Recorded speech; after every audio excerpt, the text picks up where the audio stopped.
Il en sait beaucoup, il est peut-être même l'homme qui en sait le plus sur le vaste scandale qui éclabousse la Fédération internationale de football. Christian Constantin est le grand témoin de votre journal. Bonsoir. Bonsoir. Merci d'être avec nous. Vous êtes le président du club suisse du FC Sion, club phare du championnat helvétique. Alors, Christian Constantin, il suffit de lire la presse francophone de ces dernières semaines, à la fois française mais aussi suisse, pour comprendre que vous avez décidé de dire les choses aujourd'hui, en 2015, sur la FIFA.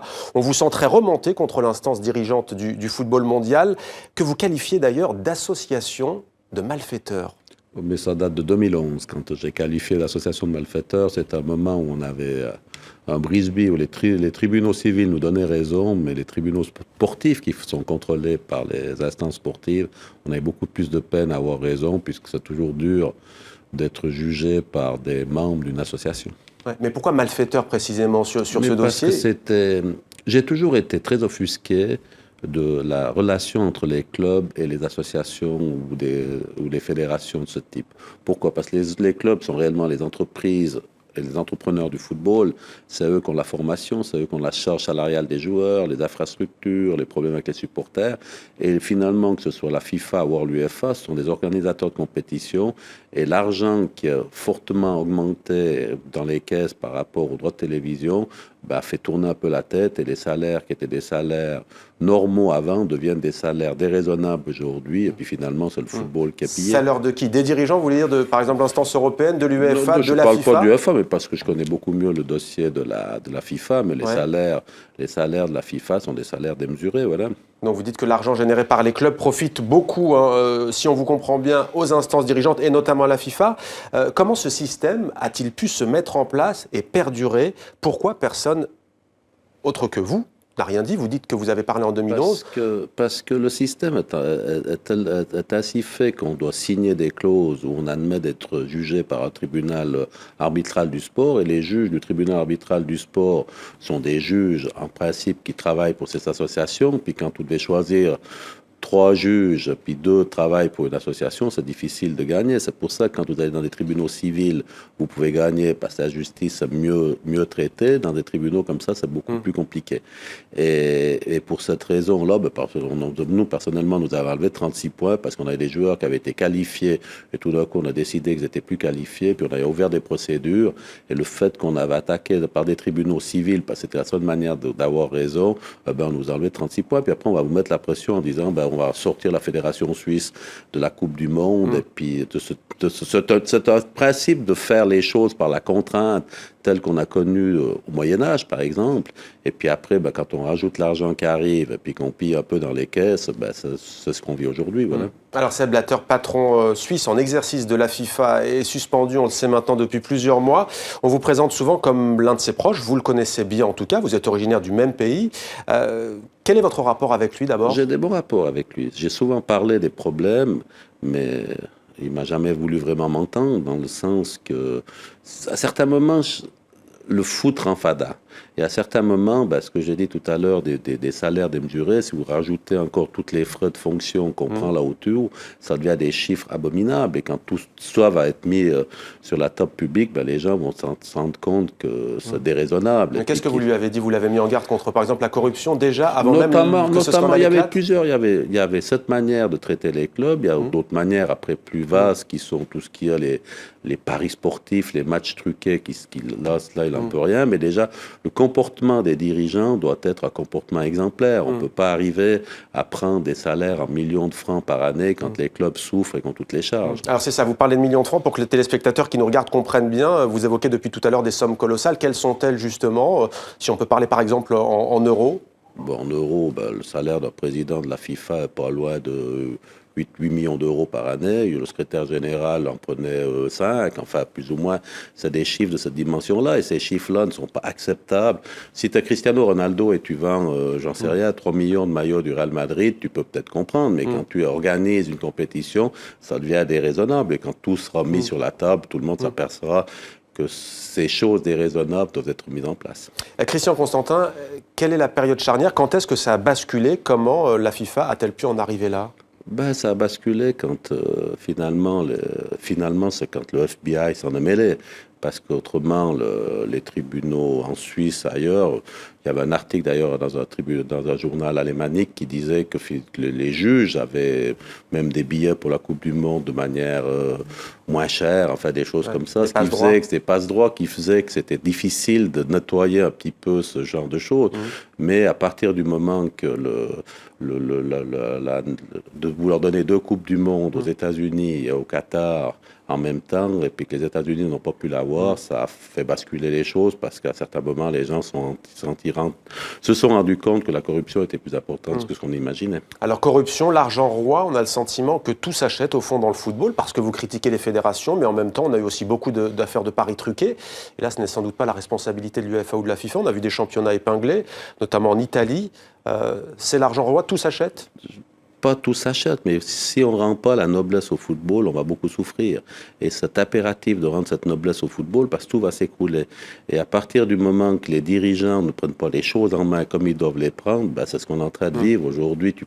Ça sera difficile pour quelqu'un qui a touché, qui a mis la main dans la caisse dans des proportions de ce type-là, de pouvoir venir expliquer ce qui est éthique ou pas éthique. Donc c'est pour ça qu'il faut que les choses changent. Et puis après, il faut aller bien plus loin. Il faut nettoyer finalement tout ce qu'il y a des corruptions. Alors, au lieu d'avoir des paris sportifs qui sont sur le monde entier, la FIFA, ça fait des années que je disais à Seb de prendre ses paris au sein de la FIFA. Ça n'a pas été fait, mais c'était un gros problème qui aurait dû être attaqué bien plus en avant. Vous appelez à ce que tout change. Quel homme pourrait aujourd'hui incarner cette alternative alors que se profile l'élection du nouveau président de la FIFA prochainement ? Mais ce n'est pas qu'une affaire d'un homme, c'est une affaire certainement d'un groupe. Il faut avoir des gens qui soient réellement impliqués dans le football, savoir comment ça fonctionne un club, savoir les bases essentielles, avoir une philosophie, avoir une affaire, pas vouloir s'enrichir non plus avec le football, avoir une passion. C'est une charge extrêmement compliquée parce que tu es forcément détesté, parce qu'en plus tu dois faire de la police. Donc c'est difficile. Et aujourd'hui, le système de mise en place de la présidence est tellement bien ficelé que c'est difficile de sortir parce que finalement il faut 5 fédérations et les fédérations sont contrôlées par l'administration centrale qui fait que c'est relativement difficile d'avoir d'autres personnes qui sortent du sérail. Alors selon vous, Sepp Blatter avait un plan machiavélique pour barrer la route à Michel Platini dans la course à cette même présidence de la FIFA. Est-ce que vous pouvez nous expliquer ce que vous entendez par plan ? Non, mais un plan, je vous explique. Il faut avoir 5 fédérations pour pouvoir être présenté. Ouais. Et si ces fédérations ne vous donnent pas, il n'y a pas de candidat. S'il n'y a pas de candidat, les présidents en place restent en place. Voilà. Ouais. Et le plan, c'était quoi alors? C'était qu'il Platini n'obtienne pas ces fédérations. Platini était éthiquement impossible à être élu. Ouais. Donc après, à partir du moment que Platini était éliminé, il pouvait rester le président en place. C'était pas très compliqué. Beaucoup ont vu en Michel Platini le candidat idéal. Est-ce votre sentiment? Non, mais tu ne peux pas être le candidat idéal quand tu vas prendre 2 millions 10 ans plus tard pour des prestations que tu as déjà été payées, puis qu'au départ, tu négociais à 4 millions les prestations. Non, mais comment vous le savez ça? Vous dites d'ailleurs que ce n'est pas 2 millions, mais 4 millions Parce que les gens qui étaient là, qui ont traité ça, ont forcément parlé à droite à gauche, et puis en parlant, les choses se savent. Hein. Alors, vous n'êtes donc pas tendre avec le patron du football européen. Mais j'ai rien du tout quand j'aime pas. Outre cette affaire, j'aime pas cette philosophie. Ouais. Qui est de dire tout est permis. Parce que pas tout est permis. La passion se respecte, la noblesse du foot doit être établie, et puis on ne doit pas faire n'importe quoi, voilà. Vous êtes en tout cas très pessimiste quant à l'avenir du football mondial, même si vous dites que la fête est finie. Concrètement, aujourd'hui, s'il y avait une mesure urgente à prendre, selon vous, quelle serait-elle ? Non, il faut que les clubs reprennent un petit peu le pouvoir. Il faut qu'au niveau des chiffres, ça devienne transparent. Il faut qu'au lieu de laisser... Une Coupe du Monde, c'est plus ou moins 5,5 milliards de recettes. Au lieu d'en laisser le 10%, 550 millions à la FIFA, descend déjà à 2 ou 3%. Si tu as beaucoup moins d'argent dans les... Vous citez les clubs dans leur ensemble comme si on pouvait comparer le Paris Saint-Germain d'aujourd'hui avec votre club, le FC Sion, comme si on pouvait comparer par exemple le FC Barcelone et le Real de Madrid à des petits clubs. Vous dites les clubs dans leur ensemble. Non, mais les clubs... Un des points de discorde, c'est celui-là aussi. Non, mais un des points de discorde. sans consensus, le foot ne peut pas exister. Tu ne peux pas faire du football avec 10 clubs en Europe. Pourquoi? Parce que tu n'as pas la formation, tu n'as pas les structures. pas les structures. Donc le football a besoin de consensus, parce que tu peux faire aucun championnat. Paris, faire le championnat de France tout seul, ça ne sera pas possible. Tu peux faire. Donc le football a besoin de consensus. Et cette activité du football, les petits ont besoin de vivre aussi pour que les grands puissent vivre. Et puis les petits doivent grandir pour bousculer un peu les grands pour cette hiérarchie. Mais à partir de ce moment-là, il faut aussi que les moyens soient donnés aux petits et aux grands pour pouvoir avoir un certain équilibre, comme ça se passe en Amérique du Nord dans les différentes compétitions. Donc tant qu'il n'y aura pas un équilibre économique, c'est relativement difficile de réussir à avoir l'équilibre sportif. Mais si entre deux, l'argent que vous avez dans le football disparaît encore pour engraisser des dirigeants qui, eux, n'ont aucun souci entrepreneurial, l'affaire est compliquée. Alors, vous parlez d'entrepreneuriat. Vous avez fait fortune, vous, dans la promotion immobilière, dans le Valais, précisément en Suisse. Le problème ne vient-il pas, au fond, selon vous, de la porosité, justement, entre les milieux d'affaires et le ballon rond ? Oui, mais les milieux d'affaires ont toujours soutenu par le mécénat le ballon rond, parce que c'est quand même les entreprises économiques les plus déficitaires du monde, puis qui vivent chaque année avec des déficits, mais qui continuent à vivre. Donc il faut bien que ce mécénat vienne de quelque part, et ce mécénat vient forcément des milieux d'affaires. Donc l'équilibre nécessaire à la vie sportive passe par avoir un milieu d'affaires qui fonctionne, parce que sans avoir des gens qui font des affaires, vous n'avez pas de sponsor, et sans sponsor, vous ne vivez pas. Alors, j'ai une dernière question, elle sera double, mais rapidement, dans 3 jours, vous recevez les Girondins de Bordeaux, que vous avez battus d'ailleurs à Bordeaux il y a quelques jours, 1-0. Vous êtes en tête du groupe B dans cette Liga Europa. Un pronostic peut-être? Vous êtes confiant? 0-0 au début du match. Et l'autre question, quel est votre club modèle en Europe?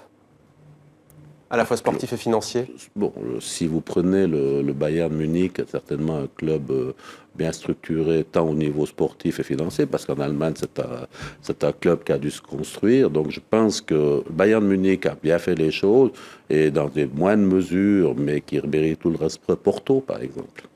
Le FC Porto au Portugal. Merci beaucoup, Christian Constantin, d'avoir accepté de témoigner dans 64 minutes, Le Monde en français.